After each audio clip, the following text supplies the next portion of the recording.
Hello and welcome to Beyond the Donation. I'm your host, Matt Bitsagai, and joining me today is Sami Bedell-Mulhern. Sami is the founder of The First Click. She's a friend of DonorDoc. We've worked together through some of the content that she's put out, her online virtual summit last year, and we really enjoy the chances that we get to talk to Sami. So I'm very thankful to have her on the show. Thanks for joining us, Sami. Yeah, thank you so much for having me. Why don't you just take a moment and tell our listeners a little bit about yourself and what you do with The First Click? Yeah.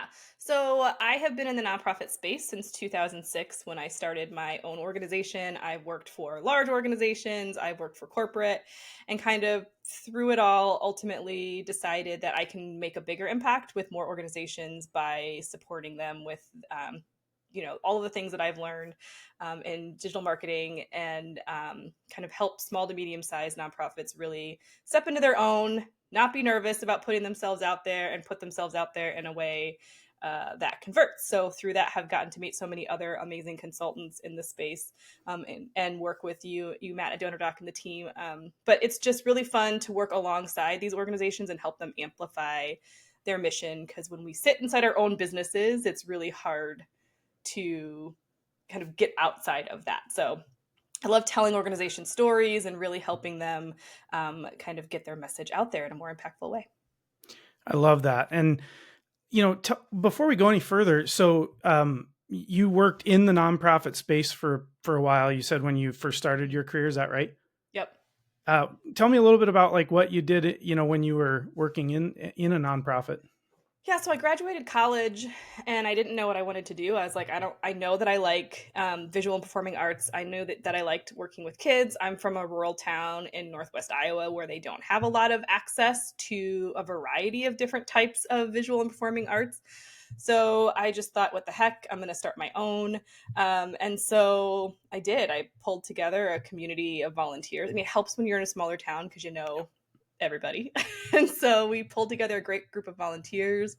There was another arts organization that took me on as my fiscal sponsor. So we just kind of jumped right in. And for 5 summers, I ran a visual and performing arts day camp for middle school kids. We had like 83 kids that would come through in a week. And it was kind of my first figure it out kind of situation, but it was a lot of fun. What a great experience, and what a great way to kind of ignite that passion for, working in the nonprofit space, kind of seeing firsthand what it takes to kind of operate an organization, get something off the ground. I think that's fantastic.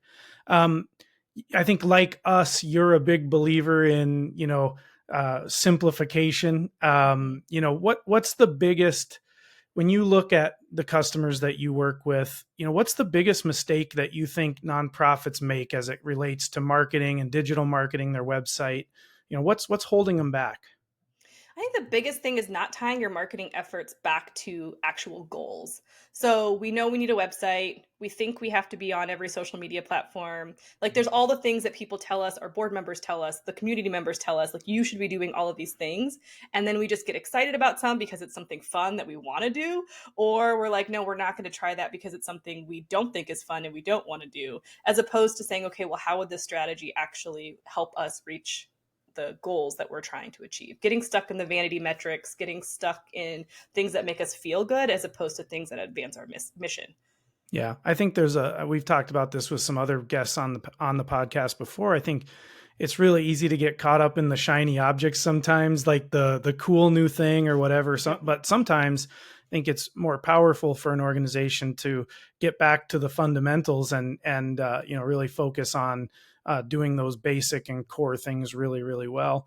When you look at, website obviously Mm-hmm. is I think you agree website is such an important piece for nonprofits. Like what are the common mistakes you're seeing nonprofits out there making as it relates to, their website, their web Mm-hmm. presence? Yeah, there's a couple of things. The first is making it all about them and not making it about the visitor. So, as nonprofits, we're used to really just talking about all of the good we're doing, and this is what we're doing, and like we're amazing, and like help us be more amazing. Instead of really talking to the donor as if we were an e-com store talking to the customer who's going to buy our tennis shoes, right? So we want to really use our website to speak to the motivations of why the donors give or why the people sign up for our services, why the people buy the tickets to come to our events. Like what is going to speak to them, as opposed to just feeling like we need to broadcast all the time all of the great things we do. There's a time and space for that on your website, but especially on the homepage, really speaking to the motivation of the visitor is critical. And like, it sounds like with same as a for-profit, I mean, you're trying to really design your website to inform, but also to convert, right? I mean, that's Correct. part of what we're trying to do here, I think. Yeah. Well, and I think that's where it goes back to your goals. So, what are the things that we're tracking on our website? What are the things we want? So, maybe you're at a phase in your business where it is all about brand awareness and we are just trying to get our mission out there so people even know we exist. Then you're going to take a different strategy than if it's our main goal is for our website to convert to donations. Now, then, having that critical donation page, having clear buttons, making it easier for people to get to those places. It's not a one size fits all. It's more about making sure that you're taking your visitors on the right path and like leading them down that journey, as opposed to just assuming or sharing what you think is most important. And I think this is what's also really hard for organizations is we are so in what we do. We know it down to a T. We know every single thing about it. But when you go to your website, you have to take it 10 steps back. When you first started, what were all the things that you were learning about the cause that you're championing? What do people need to know to even step into what it is that you're doing? We really need to dumb it down, and we really need to talk to people as if they don't even know anything about the cause that we're supporting. And what does that process look like? So if let's say somebody's going to work with you on Mm-hmm. their website, like how do you take them through? Because I feel like there's this idea that a website is just like, we just got to come up with some content and we just need to get an about page up there and a donate page. But like, what does that process look like when you're really trying to take a more strategic approach to website, the Mm-hmm. development of the website? What do you take a customer through, and how does that look? How does that work? Yeah, so first of all, a website can be an expensive venture. It doesn't have to be, but it can be. So, what I would recommend is if you're just getting started or if you're newer, having a simple one page website that talks about your mission, talks about how people can connect with you, has basic stuff on it is totally fine. And I would, in fact, encourage it. Because until you really know exactly what it is that or how it is that people come into contact with you and how they engage with you, you're going to have to redo your website then 2, 3, 4 times. And that's when people get frustrated, feel like they're not getting the conversions. So I would say that if you're just starting, a simple one page website, with an embedded, you can still have a great embedded donation form on that page, like, but keep it simple and easy is totally fine. If you're like, well, our website just isn't performing, we maybe need to think about revamping it. Just like we would do with any for-profit client, it's about really understanding the donor journey first, if that's the biggest priority for your organization. So, how do donors interact with your existing website? What content are they interacting with? What conversations are you having? Like, what are the common things that you're hearing from people? Objections, why they're giving? Like, taking in all that information is really the best place to start. And a lot of that you can do by interviewing your internal team because they have all that information. They just haven't maybe been asked for it in kind of that direct fashion. And then literally just creating a map. This is kind of how people are going to go through the website. This is who we're targeting so that you can reread the language and say, does this actually talk to this person and their motivations? Like creating your donor avatar, like a Yep. for-profit would create a customer avatar for their Yep. physical product. That's where I would start because that's going to help you evaluate what's going on your website and what needs to be where. Yeah. I think that's, it's really interesting. We often draw a lot of parallels when we talk about like CRM with nonprofits of figuring out what that donor persona looks like, or the multiple donor personas. Mm-hmm. And it sounds like you're kind of taking the same approach with like, what's the persona of these people visiting the site? And then how do we make it really resonate with them? That's really cool. So, there's so much going on in the digital world today. There's so many different channels and there's so many different avenues people can take. Like, how do nonprofits cut through some of that like digital noise and really make their mission stand out in that when there's so much going on from a social media perspective, websites and all these different channels, like do you have any advice there for how to make their mission stand out in the midst of that? Yeah, so there's two things. One is there are about 100 other organizations that are doing what you do. So you have to get away from the headspace of, well, we're doing it better, or we're specialer, or more important, or like all the things we Mm-hmm. tell ourselves about how great Yep. we are. Doesn't matter. Nobody cares. So I think that's like a big thing, like putting that ego down to the side, and then also putting the comparison down, saying, well, they're doing this and we're not doing this, or they're doing this and we're not doing this. So understanding that you do what you do in a way that is uniquely you, and that's okay, and you're running your own race. So I think that mindset piece is the first part. And then the second piece is, we know that nonprofits have to work a lot harder to earn the trust of their donors than a for-profit company would have to, right? I can buy a pair of tennis shoes, never buy them again. I might be out $80, whatever. But if I donate to an organization, give them $20, and then I never hear from them again, like, I'm done. And then I'm telling all my friends not to go donate to that organization as well, right? So we have to work harder at building that trust. And so when you think about the way that you're marketing your organization, it's how can I continue to build that trust? So am I going to make sure, maybe we don't have a huge team to do all the social media stuff, but I'm still going to take and get all of those tags and handles and make sure that there's a couple of things that are maybe posting every month, because we know that people are going to research us there and it'd be good for them to see some relevant information. Or, I'm going to do one blog post a month or a quarter, because again, that's relevant information that I can continue to share. Whatever it is that you want to do, you kind of want to have something out there everywhere in the digital space, so that people can find you, so they know you're legit, and that you exist in the space. But then it's doubling down on what you can and starting somewhere. So start with social media, or start with content marketing, or start with email marketing. Do it excellently, and then continue to layer on from there.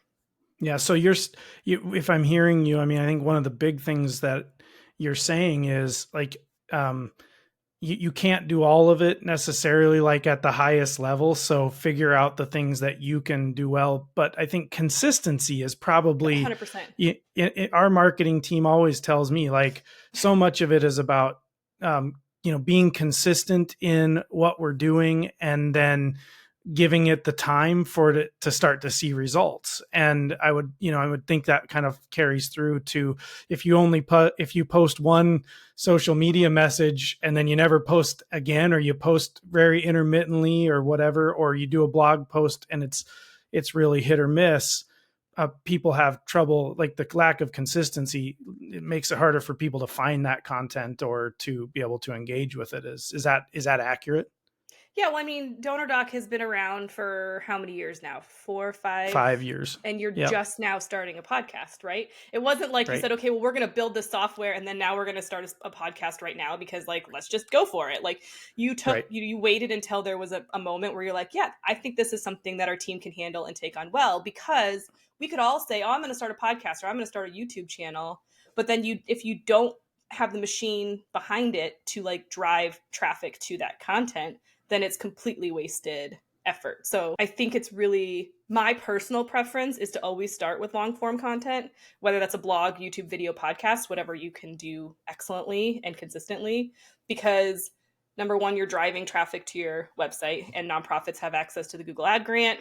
So you can use that to drive all of that. So if that's all that you do, that's a great place to start. But then that also fuels your social media, it fuels your email marketing, it fuels everything else. So if you're going to start somewhere, I would start with content creation on your website, and then layer in the rest.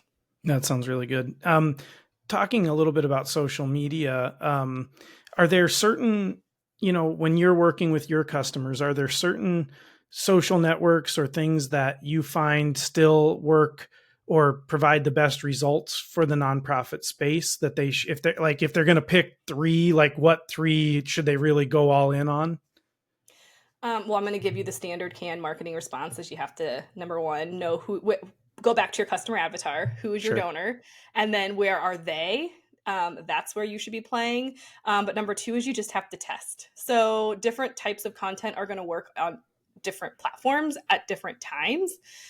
Short form video is really relevant right now on all platforms. But the hardest part about social media is algorithms change on a whim and you have zero control. So what works for 3 months might not work for a month and then might come back again, right? We go through cycles. So, during an election cycle in the US, social media goes haywire and things are all sorts of crazy. During COVID, things were all sorts of crazy because they were flagging more words than they normally were. So there's so many things that you can't control. So you just have to test and create, like, I would say if you're creating genuine content that encourages engagement, that's always going to be better than just pushing out content that's like, hey, give to this event, come to this event, join us, give us money.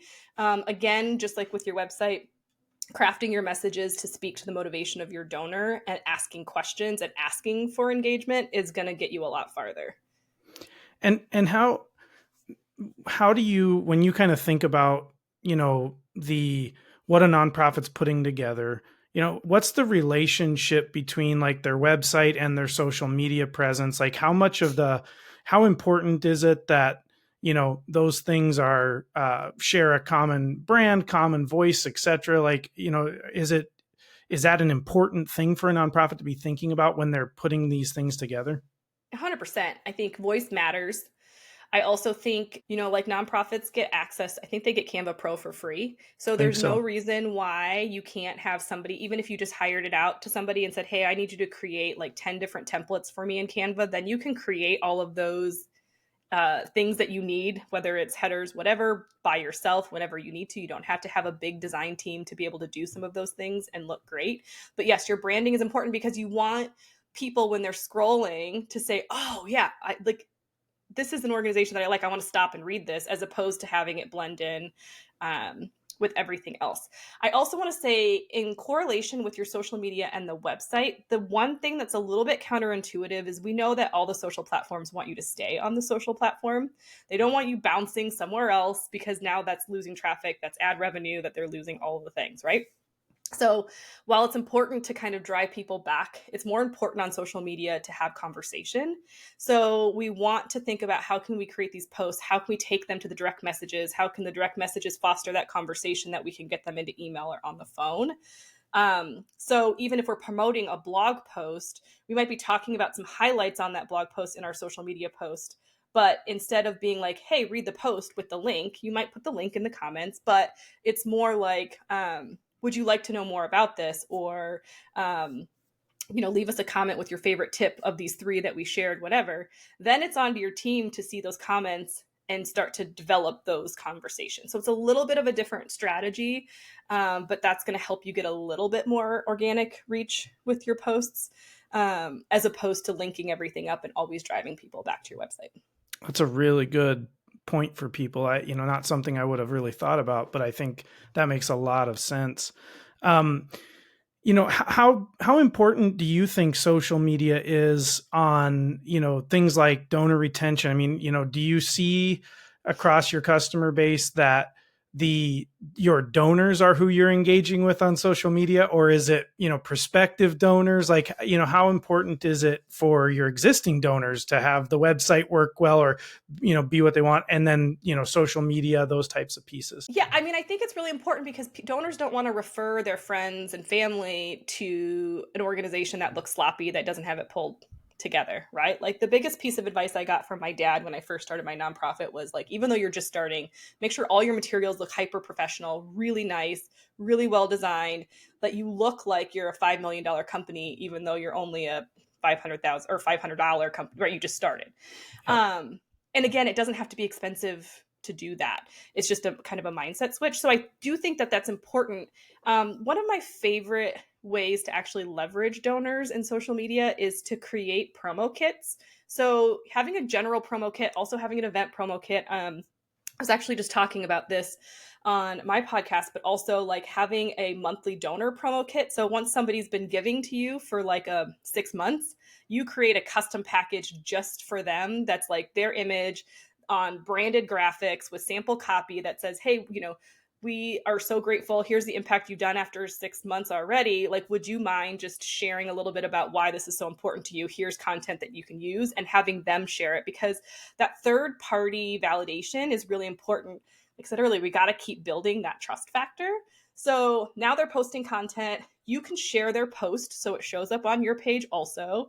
But it's a great way to have that kind of that continual with your monthly donors if you're building that, right? Like every month you're going to have a new batch of 6 month anniversary people, and then maybe you do it again in a year, in 18 months, right? So you're always kind of you reaching out to them as a way to say, hey, you're already making great impact. Here's another way you can take 5 seconds, post this, and still continue to drive impact for our organization.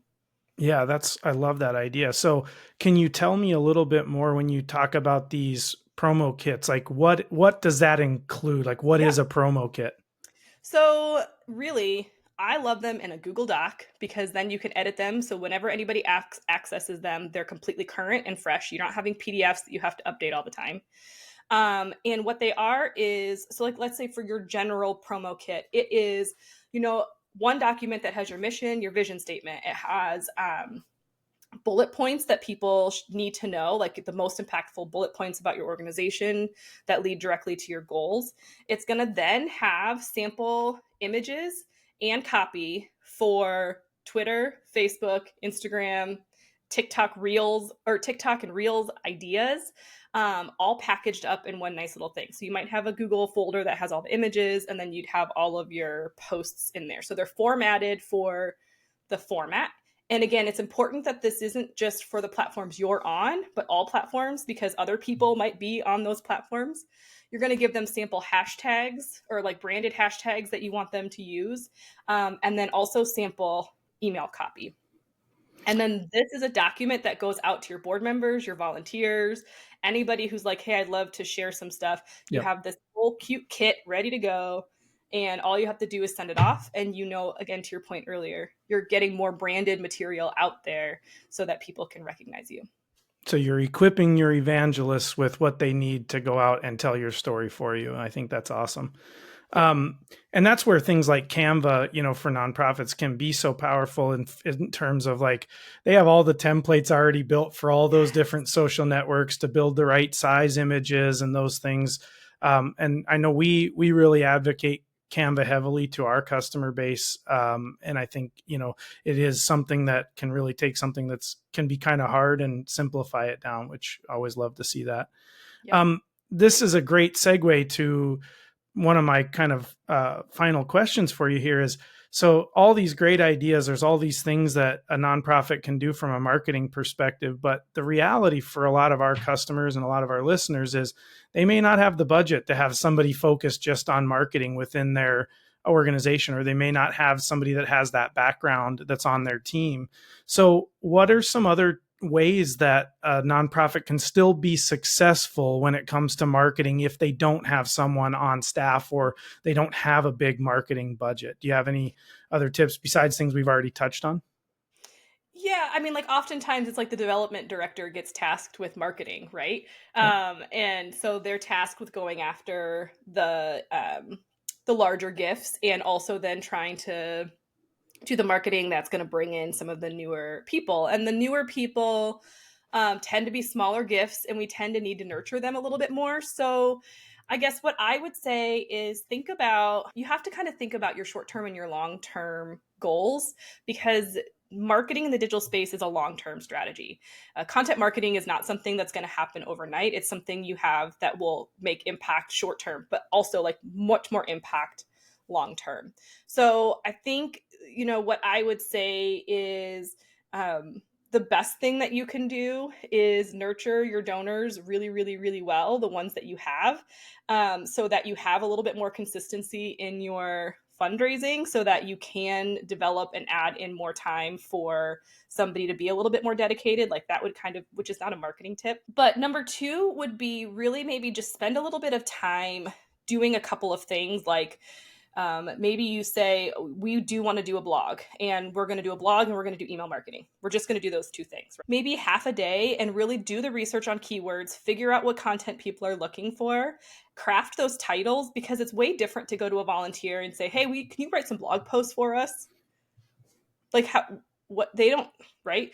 But it's very different to say, hey, these are 10 topics that we'd love to write blogs on. Which one do you think you connect with? And then here's the parameters, like here's a sample of a format. Could you, just write a summary, 10 points, whatever. With things like ChatGPT or AI, you could even draft them in AI and just give them to a volunteer and say, hey, could you rewrite this in our voice? So I think there's lots of ways that you can kind of start that process.